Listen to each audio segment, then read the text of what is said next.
বাংলাদেশ ভারত সীমান্তে বিএসএফ এর চালানো গুলির বিষয়ে হুঁশিয়ারি উচ্চারণ করেছেন বৈষম্য বিরোধী ছাত্র আন্দোলনের কেন্দ্রীয় সমন্বয়ক হাসিব আল ইসলাম। তিনি বলেন, ভারত বাংলাদেশের সাথে সবসময় আগ্রাসী আচরণ করে আসছে, এখনই সময় এগুলো বন্ধ করতে হবে। ভারতের সাথে যত অবৈধ চুক্তি ছিল সেগুলো বাতিল করতে হবে।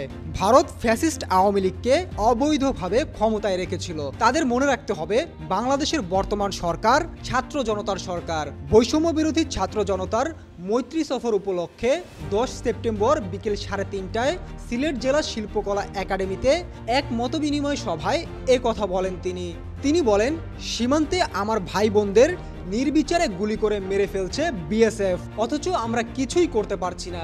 বিজিবিকে সক্রিয়ভাবে ভূমিকা পালন করতে হবে।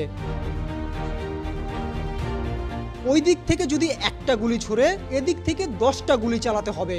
মতবিনিময় সভায় শেখ হাসিনাকে দেশে ফিরিয়ে এনে বিচারের আওতায় আনার দাবি জানান তারা।